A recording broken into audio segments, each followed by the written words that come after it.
the pan, only here for a moment. Blink of an eye, yeah, and yesterday's gone. What you say, what you do, shapes tomorrow. So pour out your heart in the words of a song. Your heart in the words of a song. Your heart in the words of a song. Hi everyone, welcome back to Paint with Kooz. I'm Joey Kooz from right here at Raise Your Mind Art Studio. And you just saw I was putting a little bit of the liquid white on my canvas today.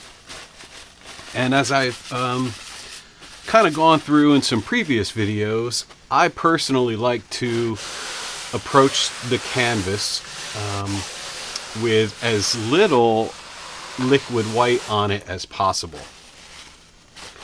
So I've only just dipped the very tips of my brushes. Now I'm only on an 11 by 14 canvas today, but I like to wipe it a little bit. And even though I wipe it, I'm not really scrubbing and putting a lot of pressure, but I'm just wiping it. But still, it still has some nice white oily paint on there for my colors to mix with a little bit. And so it's, nice and a little slippery. I can move my paint around, but it's not messy. Not messy is the key. And I'm just going to wipe as much out of my brush as possible. Today, I like to do, just so you know, I have a little sketch. Very, very basic. I like to try and do something just a little bit different. I've been spending a whole lot of time contemplating how can I be most helpful. And, I don't know if I have any answers, but I'm going to do my best to, maybe, help some folks out, be an inspiration maybe to someone. And how do I do that? I had an interview with Gabby. If you haven't seen it, search it up, check it out. It was real fun. It was a real honor to do. And she asked me a couple questions that, after I kind of went back and listened to what my responses were. When you're put on a spot like that and things come out, that's usually, your gut reaction, your true feelings coming out. And, I kind of realized in one of my responses, I believe she asked something along the lines of, what did you find challenging? And what I found challenging, and still do to some degree to this day, but especially when I first started trying to learn the techniques and learn this process, is having everything come together. 5 different types of techniques in a painting that was probably, for a very beginner, a little bit more technical than I probably, it's sometimes it's like biting off more than you can chew. That's how I felt. So to try and, put that into practice, that mindset is, let's do something basic. Let's do something very colorful, very pretty, something beautiful, but doable. I don't want to start out, and I think it's probably a really good idea, especially if you're just kind of starting to learn the techniques, not to throw, 5 techniques that you're uncomfortable with in the same picture. Better just let's, work on some of the basic techniques, less elements, make it beautiful, make it something you'll be proud of, keeps you going, keeps you interested, keeps you wanting more. And I think, in my opinion, I think that's probably where I can, give my best to you. I could come up here, I'm going to be really honest. Bob painted beautiful, beautiful pictures. And he did a lot of them in 30 minutes, probably off camera. He did some of the other ones, maybe a little longer, but not a long period of time. Bill Alexander did very, very quickly. And I admire that. It's difficult. It's difficult for me. I've come down here and I find I start painting and I just get carried away. I get lost in the details, and next thing you know, it's like 10 hours goes by. The painting's still not done. I've got to go to bed. I get a little carried away. So recording that was always, how do you do that? How do I, and I don't know if that would be beneficial, showing any kind of processes like that. Maybe later on, maybe little pieces of it, but we're working with a very limited palette. And you saw my little sketch. I put the sketch up. I'll put it up on the screen. You can see it's very, very basic. And I know a lot of people don't like to sketch, and they have a response that, oh, I can't draw very well, but I do like to paint. And that's fine. That's very, very, there's absolutely nothing wrong with that. There's thousands and probably millions of people that are in the same boat. My feeling is, and I'll let it go after this, but I'll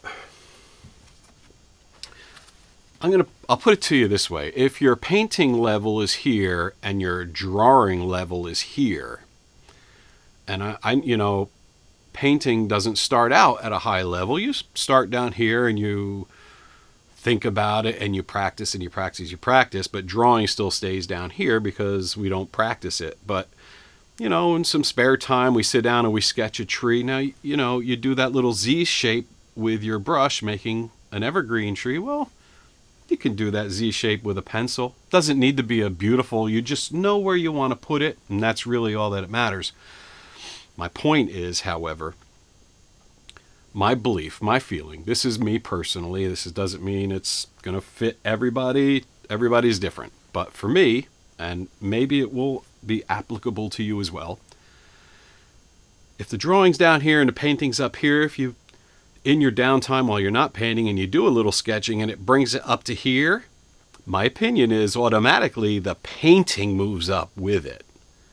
Because the skills and the vision that you achieve while drawing, even if you're still down here drawing stick figures, if the stick figure gets a little bit better, your mind's eye starts to see things a little bit differently, and it pushes the painting ability up just a little bit. This is my opinion. This is what I've kind of noticed in myself.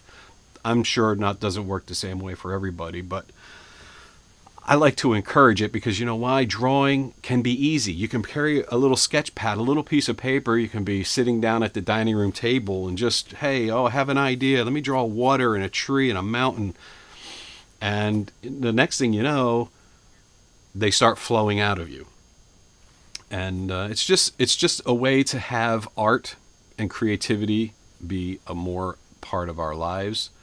It's hard to come, long day at work, tired, sometimes I know I don't want to come home and spread out 12 different colors of paints, get out my brushes, liquid white, canvas, get started, then clean up. And it's sometimes it's a lot. So to have art in my life every day, I bring it in, also with some different things.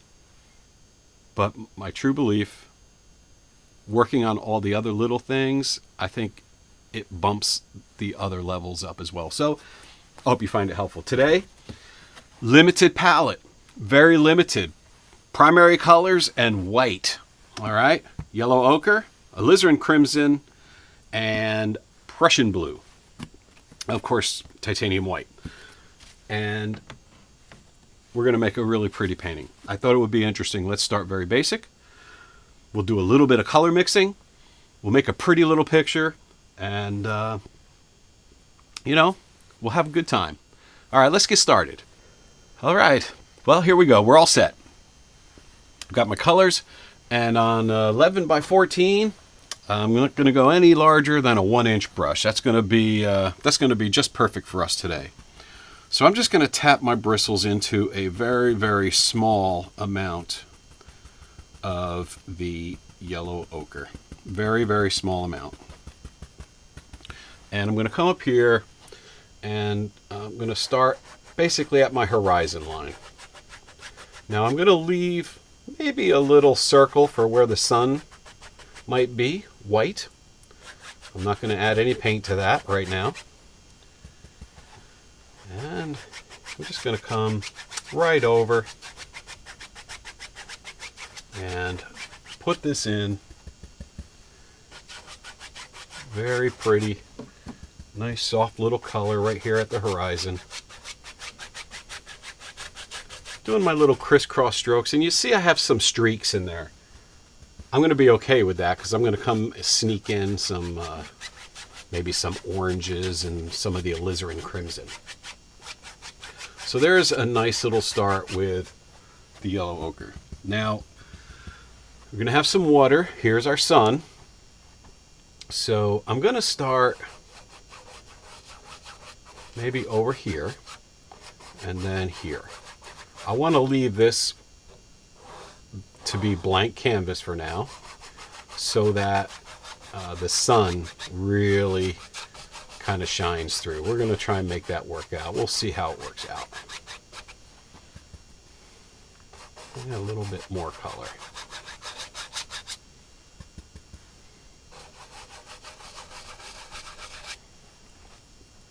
Okay. I'm going to go up into just a little bit of the alizarin crimson and yellow ochre mixture. And let's see what that brings us. Something a little bit redder. I'm going to touch into my titanium white. And some more crimson. I'm trying to get a little peachy. Just a little peachy. Especially on the outsides. A little bit of white. A little bit of crimson. Kind of a pinkish color. And then, up at the top, I'm going to go a little stronger alizarin. I may put a little blue in the corners. We'll maybe get it a little bit violet. But I think those are some pretty colors right there. I'm going to go back and I'm going to match a little bit of the yellow ochre and the crimson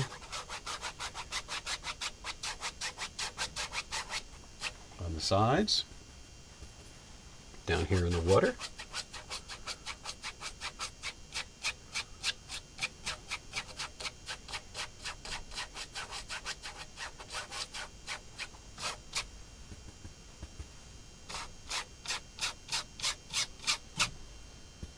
For this, I am pulling in from the outside, but you'll see I like to do something slightly different with the water. I like to try and get it to look really, really smooth. And in order to do that, I'm going to put that brush down. I could take a few seconds and wipe it out really, really good with a paper towel and come in here and use it, but I'm not going to do that right now. I'm just going to take another 1-inch brush. I'm going to come in here where I had the white, just the plain white. And yes, there's going to get to be a little bit of yellow in there. That's fine. A little bit of the yellow ochre. Not a problem. And I'm going to do circles even. Right around in that section. And I'm going to do the same thing down here in the water. Some color in there. I mean, just plain white would look, a little bit odd. So it's going to have some color, but it's going to be a lot brighter than everything else around it. Okay, so now that I've done the two lightest spots, it's going to go around the outside. Now, I even like to do circles, crisscross. I go back and forth. But a lot of times I like to get the sky to be really smooth as well as the water. And if you just go side to side, it leaves a lot of streaks, which sometimes is nice It gives you some distance and depth in your painting with horizontal lines. But then sometimes you want to get that just beautiful mirror reflection. And I find I can achieve that a little easier going in circles. It takes some work because, as you can see, there's not a whole lot of paint on here. Not a whole lot at all. I mean, I'm not messing it up going across it. Now that has liquid white, yellow ochre, and alizarin crimson all mixed together. And I'm not messing it up, which is a huge advantage of painting with just a little bit of liquid white. Get into some circles. It just blends it really nice. It gives it a nice smooth, because I'm not going to have any clouds in the sky. So some of these streaks might come out to look like some very, very faint cloud structures in the sky. And that's okay. I'm going to leave that.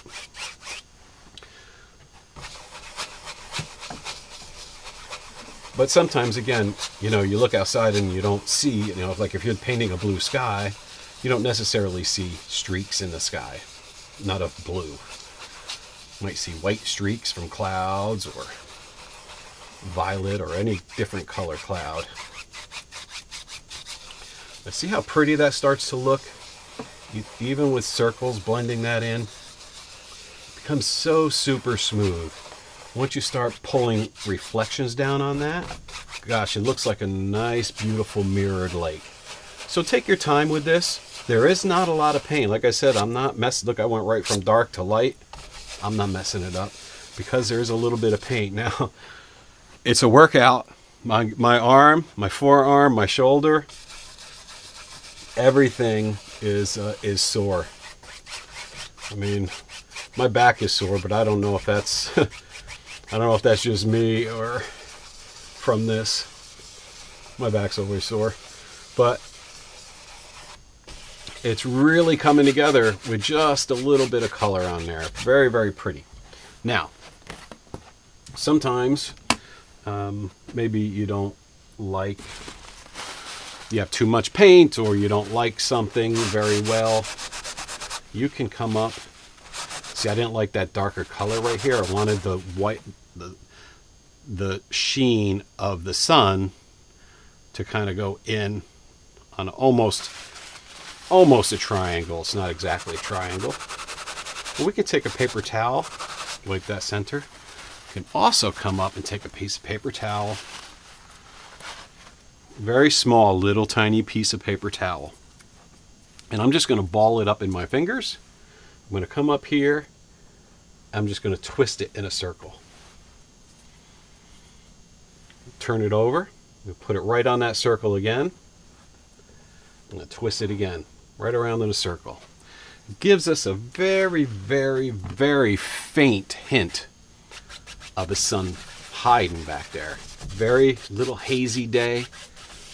Sun's just kind of coming up, going down. You decide. It's up to you.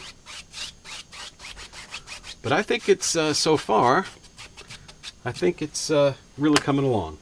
Now let's move right into, we're going to make up a little bit of a violet color. Now there's some yellow ochre here, but there's not a lot. There's not a lot of yellow ochre. I'm going to make sure there's plenty of crimson. I'm even going to take some more titanium white. Now I'm using the titanium white. Now, had I really glopped on and put a rather thick layer of the liquid white, I wouldn't need to add it. But this is really beneficial, especially when you're working with dark colors, to do it on your palette. It takes a little bit longer, but you can see the color that you have. If I were to just mix Prussian blue and alizarin crimson, it just looks like a really dark color. And until I add a little white to it, I don't know. So, had I used that and just brought it up here, hoping it mixes with the white, hoping I had the right color, I don't like to do it that way. I like to do it this way. It's kind of creative in my opinion. it is, you know, it helps with color mixing. I'm going to bring a couple of these in. They will serve maybe as some hints of clouds. I just got to be careful. There's not a lot of paint on here, so, you know, I'm not real terribly worried. And my color is very heavy with a red, but it's got a lot of blue in it as well. So I don't want to make green in the sky. But I think it looks pretty cool with just some darker color up in here. I think it looks really nice. And that was just a mixture of Prussian blue, alizarin crimson.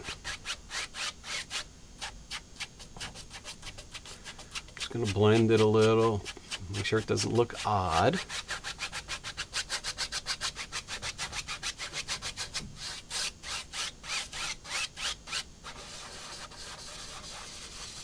Even circles.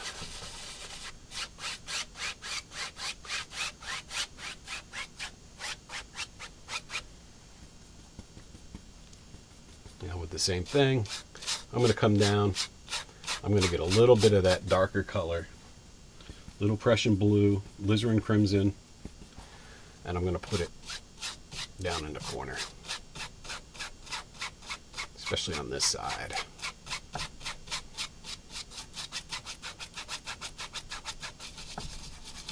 There we go.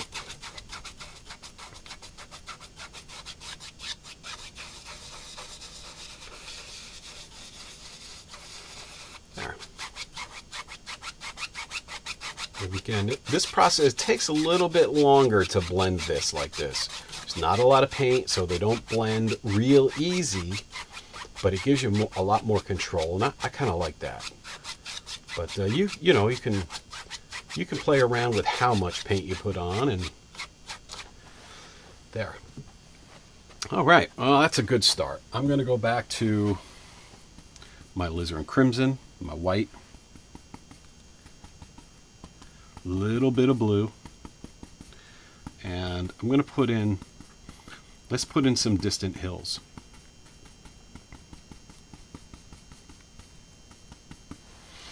Now, we can take, you know what's fun?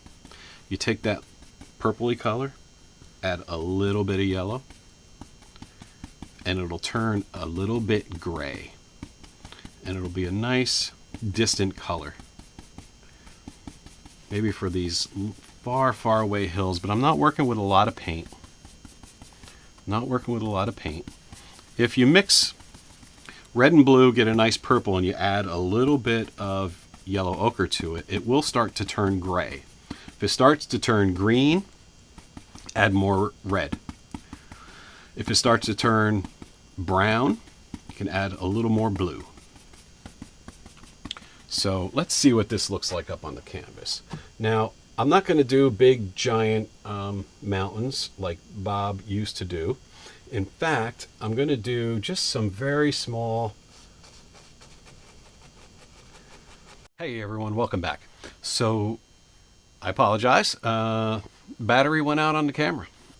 Forgive me, but you got the color mix of the little distant hills. It was Prussian blue, alizarin crimson, make a nice pretty lavender color.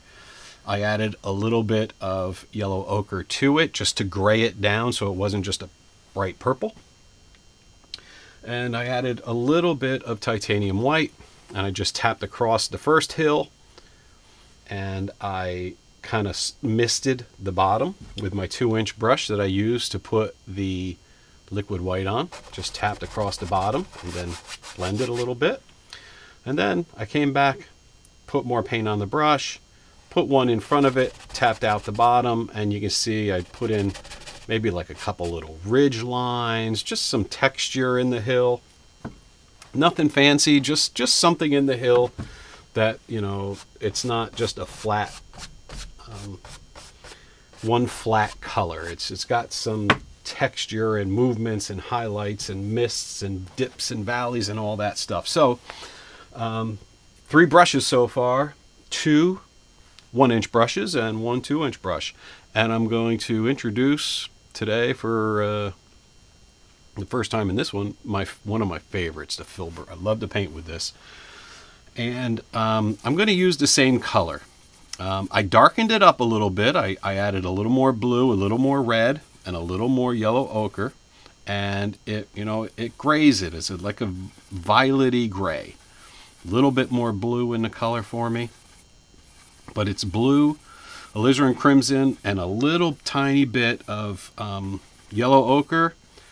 And it makes it gray.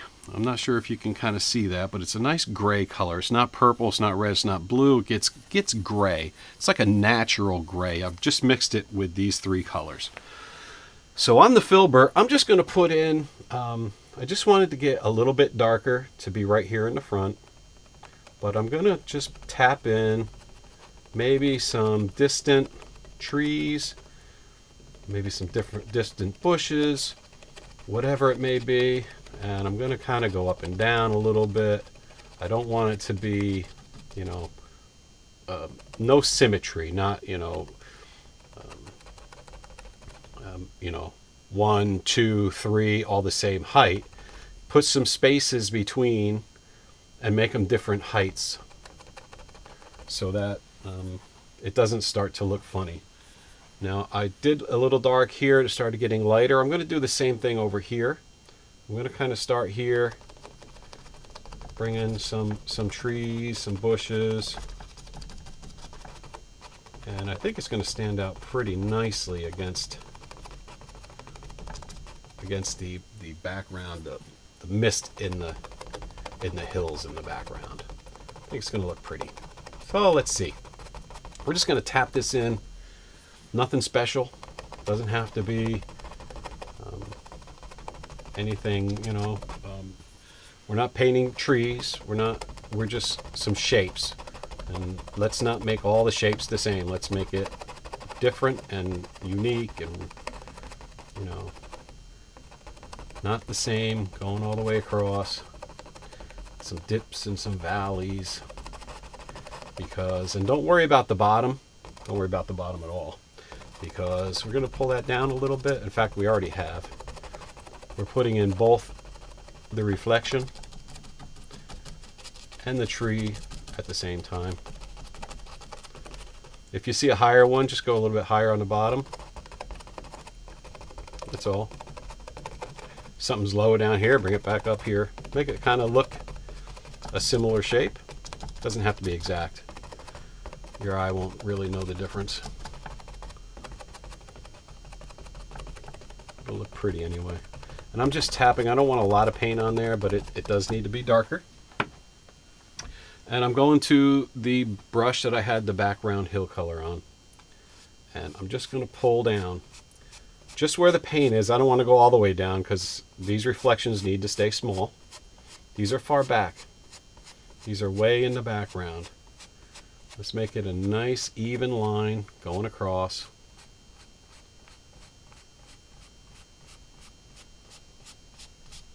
When I mean even, I don't want to go on an angle because it'll look like my water's crooked. I mean, when I say a straight line, right here, this line where the back edge of this pond would be, I even put it in a little bit. Right along there, straight down from there. Very, very pretty. That's all. And I think that's enough. I'm going back to my 2-inch brush. And I'm going to even calm that down a little bit more. Notice I have the brush on an angle. If I do it like this, it's a lot of bristles. But this, I can just get the outside edge to knock down some of the sharpness in there. And then I'm going to just go this way. I'm going to hold it horizontally. Okay, I'm just going to make that look like water. There. Now that line that I put in there to show you kind of got a little funny. So I'm just going to tap that a little bit. You probably won't have that line, so I wouldn't worry too much about it. But I don't want it to look like I drew a line there. Very simple. Nice row of trees on the backside of this beautiful little lake, catching some sunshine. Very, very pretty, very soft. In the background, it's sunset. These guys, and you know, we can even tap on these. Let's tap them.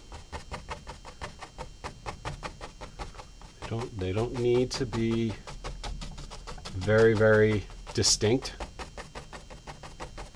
You can tap on. I have the brush on an angle just like this. I'm hitting with just the top corner of the brush. If I did the whole thing, I'd be getting paint down here, and that's what we don't want to. You could hold it sideways and tap.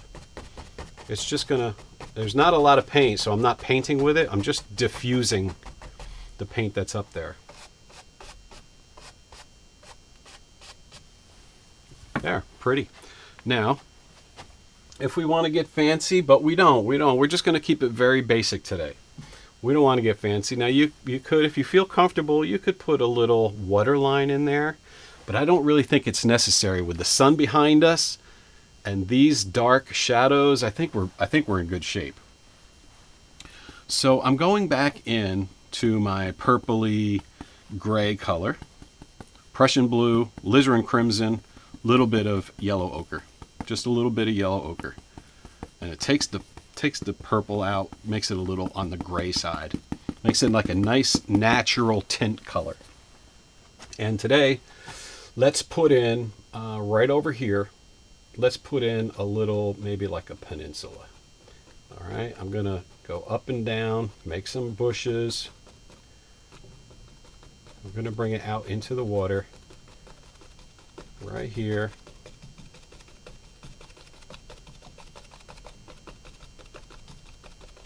Going to tap in just a little bit. Very pretty.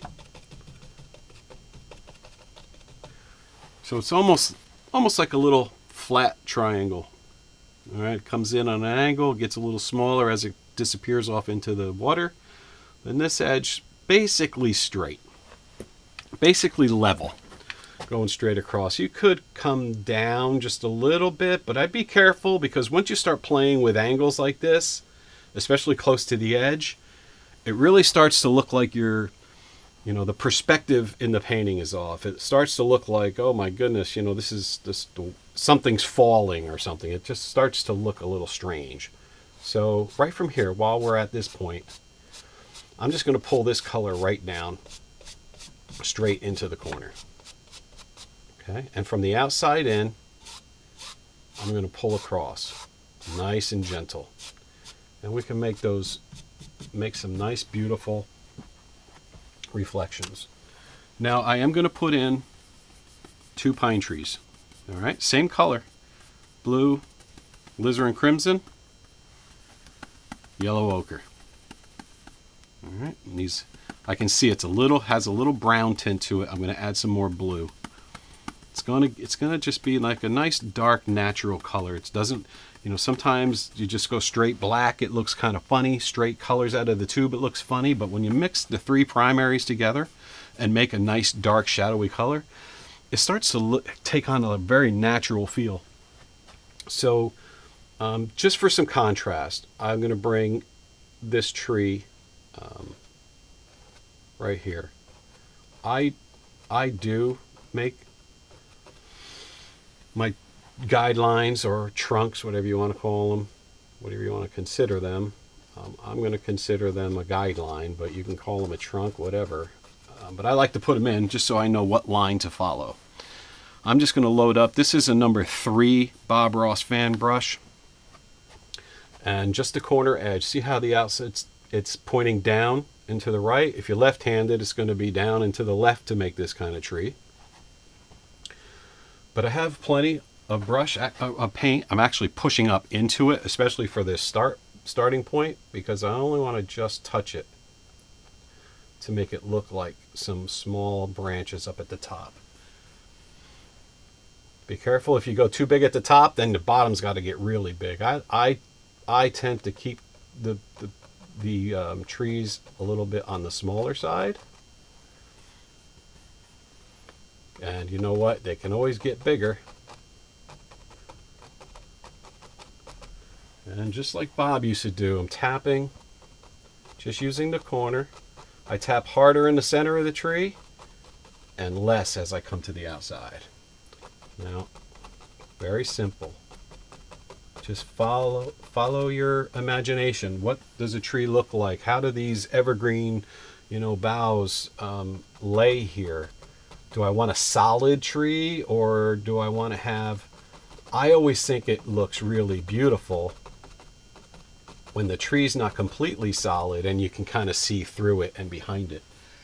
I like that. So give it a try. I think it really looks nice with a dark tree and a light background. I'm just going to come up and start this one. I'm going to try and stay out of the way. I hope I'm not in the way. Just the edge, very edge. And I tell you, this number 3 fan brush is tremendous. Even if I'm painting a big picture, I've done some 3-foot tall paintings, I still start with this number 3 fan brush way at the top because it gives you such beautiful little detail in those small branches. Then I switch to the bigger brush as I come down. But for the most part, I always start with this little guy because you can make different angles in the branches, make it look like one's in the back, one's in the front, and you can really start to get imaginative. So we'll just make this nice and dark right here.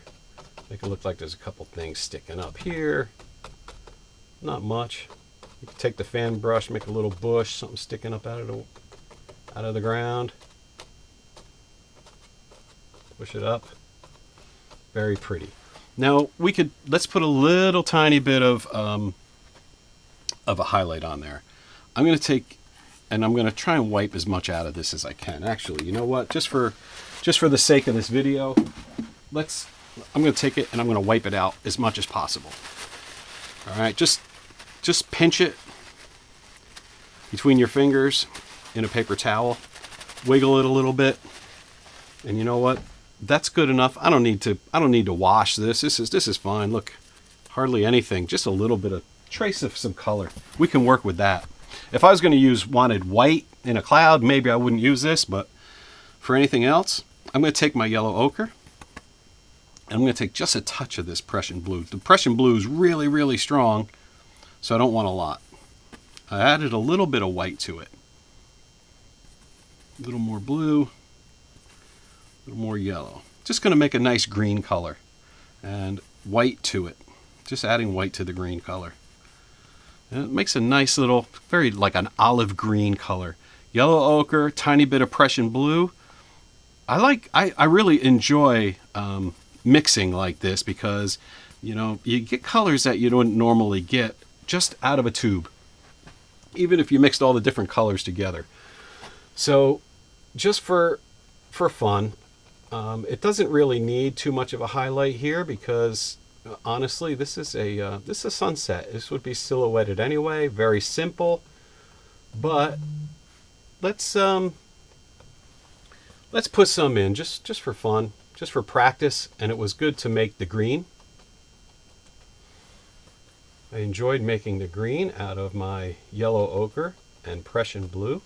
And all I'm doing is same thing I did when I was painting the tree, except I'm a little bit more careful. And I'm just trying to put the green on the top of the evergreen boughs. And this way it's dark underneath. Makes it look a little bit more natural. And then here, heck, we can even put just a little bit of green right in the grass. And all I'm doing is pushing up. I don't know if you can see this. Just pushing up on the outside edge and moving it around. Just pushing up with the outside edge. Moving it around. Making like a roundish bush. Not everywhere. Keep a lot of dark. Heck, we can go back into the dark color. Make this just like a little... Maybe we'll make this one a little bit challenging. Just a little bit. But we'll put a little hint of that evergreen, both of those evergreens, in that water. I think that'll look fantastic. We'll take this 2-inch brush that I was using for everything. Just going to bring that, turn that into water. Darker, darker in this corner, bright here. I think that's a fantastic little painting. And it's easy, it's simple. Now there's some color mixing in here, but don't get intimidated by it. It's really only the 3 primary colors. It takes a little bit more paint of those 3, but if you average out a little bit more paint of these 3, or do I put 12 of all colors? It's, I don't know. But it's up to you. It was fun. It was exciting. I think the colors are beautiful, and I really, really had an excellent time spending some time with you today. So if you like, give this one a shot. I'd love to see it. I hope you enjoyed. Until next time, I'm going to say goodbye. Thanks for watching. Have a nice day.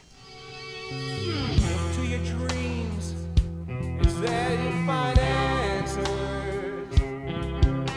Don't look to the world, the solution's inside.